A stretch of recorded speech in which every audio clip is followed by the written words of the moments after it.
Hello everyone and welcome. For our first emotional deep dive, I've decided to pick Bokura.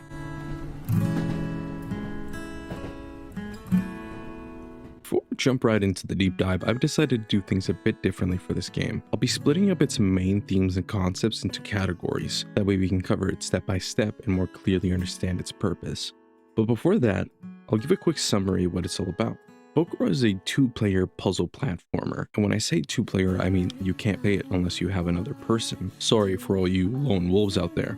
The game requires you to make hard decisions, communicate well, and work together with your partner to overcome the challenges it'll face you with. Now you might think, Fang, how could that be challenging? We'd be seeing the same thing, no? And to that, I say no. The unique mechanic of this game is that you don't see the same thing despite being in the same place. What might be a wall for one could easily be an empty space for another. You have two different perspectives completely, which makes the game both fun and frustrating. I got my friend Pete to play with me and we ran through the game in a single night, as it only took about 3 to 4 hours. I had the pleasure of experiencing the colorful world of animals. Its pastel children's book aesthetic was pretty relaxing in contrast to what Pete witnessed, which was a machine dystopia with more grimdark colors. Now the footage you'll be watching is from my perspective, as I didn't want to ruin the game by looking at Pete's screen. I was afraid it would ruin my idea or the perspective of the game itself. With that out of the way, let's jump right in. Everyone has some form of communication. Sometimes silence can speak volumes. Sharing and talking with your duo is one of the main ideas of this game. Trying to communicate what you see and what you need them to do is a lot harder than it sounds, since you're not seeing the same thing. I'm a duck and you're a bear, I think. You look like a robot on my screen, and I look like a robot on my screen. Oh, you look like an animal on my screen.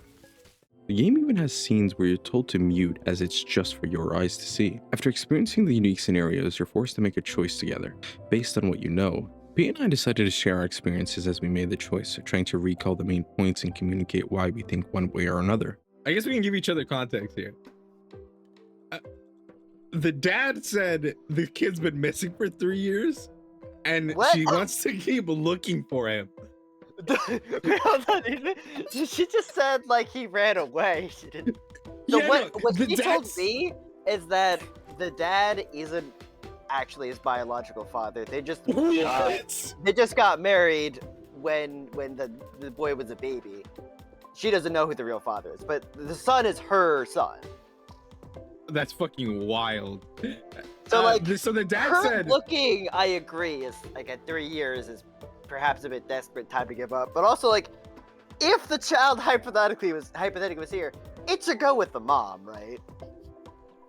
This is an incredibly creative way to make an in-game decision matter, as you have two different contexts for the same situation. Trying to recall what happened and explain it to someone is already hard. The fact that you also have to take in consideration the other half of the context is just adding a cherry on top. The brain isn't the best at remembering everything. I mean, even as I write this, I can't remember off the top of my head what the lion said exactly, just the general point he made.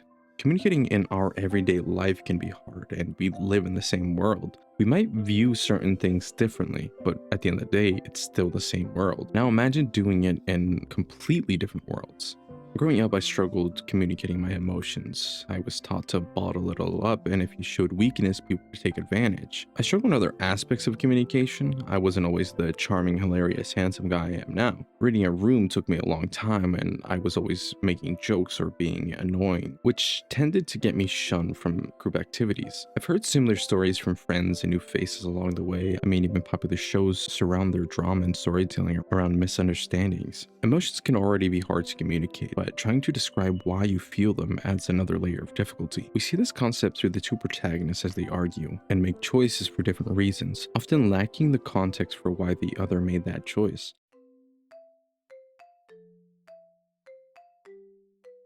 It's common for people to view things differently, depending on the events they witnessed in life and how they were raised, or lack thereof. Me and you might have experienced something similar, but internalized it differently. For example, the sentence, "nothing in life matters," can be understood in different ways. For a nihilist, this could mean hopelessness and unwanted truth of life, that no matter how much you gain or lose, one day you'll be gone. For a different kind of a nihilist, this could mean freedom, to do as one pleases, to live one's life as he believes best. This game focuses on the idea of different perspectives. It was almost refreshing to me, as it simplified a complex idea through giving both players a different world to experience. Trying to see what your partner needs without actually seeing it, trying to solve the puzzle despite missing half the pieces, trying to view the world through someone else's eyes. I find it common for people to forget that there's other human beings in this world, that the person they're demeaning or intolerant of is another human. Perhaps the reason they see the world this way is because, in their eyes, the world is dystopia. Avoiding any politics, there's a lot of bad in this world, so I can't blame people for having grim views. Once upon a time, I shared those views. Who cares, right? The world is a shitty place, so I should greet it with the same lack of love and care it shows me, right? For me, it felt wrong. I had forgotten the innocence I once had as a child. Life just kept getting too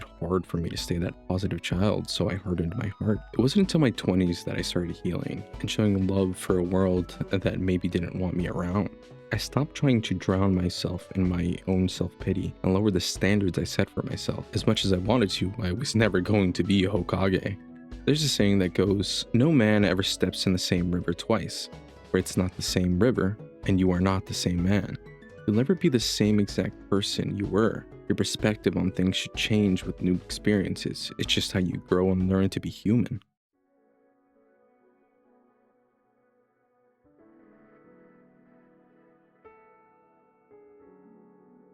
Now, the game itself, as in the puzzles, weren't anything super special. It was the scenes that made it special. Understanding that the reason for doing things can be different, and it is often the reason we form different perspectives. For our two protagonists, it was the neglectfulness of their parents. One was the son of a mayor who had everything he ever wanted except for his family's attention, while the other was a child who never had a father, but a mother who was always with someone new in her life, never a father figure. The two never told each other why exactly they wanted to destroy the statue or run away, until they finally made it all the way to the top. What should we do now? Now? The plan was to blow up the statue and run away to somewhere far from here. But that was a lie, right? You didn't want to go. You didn't want to go somewhere far. You already knew where you wanted to go. Oh yeah, sorry about that. What do you want to do? Me? Already got to do what I wanted. Didn't work at all, but I'm happy with this. If you want to run away, let's run away. You decide. I think I'm good. I'm over the thing with my dad. I don't want to go somewhere far away anymore either. Like, so much happened on this map. I feel like I got to experience somewhere far already. Wherever I went, I was still me. I bet that'd be true even if I went overseas or to the moon at the end of the universe. As long as I'm there, my world's not gonna change. If I don't change, the world won't change either. So I'm gonna stay in this town. I'm gonna change so that I can change this town. Wow. Feels like you've really grown up. I don't think I have. You have. Being able to say you haven't makes you a grown up. Don't leave me behind, okay? Ha ha ha ha ha. What are you going on about? I just felt kind of scared since you were talking about all that stuff. Come on. Hey, why'd you blow up the statue anyway? I hate it, but I feels like there's more to it with you. It's his dad. I think you're probably the only person in this whole town who doesn't know. That's why I decided to talk to you in the first place. What don't I know? The statue is my dad. The statue is... what? No, not my action. No, not the actual statue. My dad's the mayor. What? I always studied so hard trying to be the best kid I could be, but my dad never paid any attention to me. So I thought if I acted up for once and broke a statue or two, he'd finally notice me. That's so stupid. I know. But honestly, I don't care anymore. I hate my dad anyways. Who cares if he notices me or not? I thought your dad was the president of some company or something. You would have known if you talked to like anyone in town at all. But everyone seems to avoid you somehow. Well, I don't care whose kid you are anyway. Yeah, who cares? Yeah. I don't know if I should tell you this. I've been thinking about it for a while. What? Part of why I started talking to you was because you didn't know who I am. There's actually another reason. Get on with it. Apparently, my dad had a relationship with a lot of women and with a lot of women. So when you were talking about that man you met in the park, the reason I didn't think he was your dad was Yeah. because you're my apparently we're siblings. What was that? No lover. Do you think it was a woman from earlier? Maybe we should go check.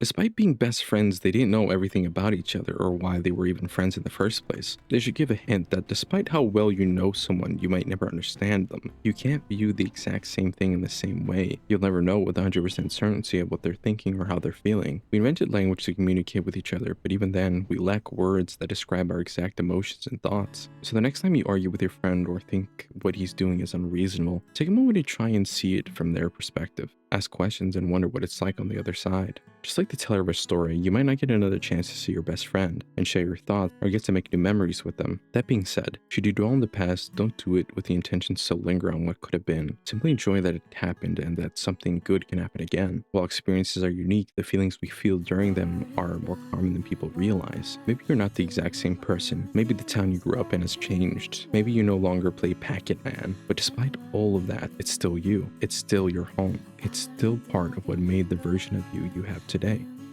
Thanks for watching, and I hope to see you soon.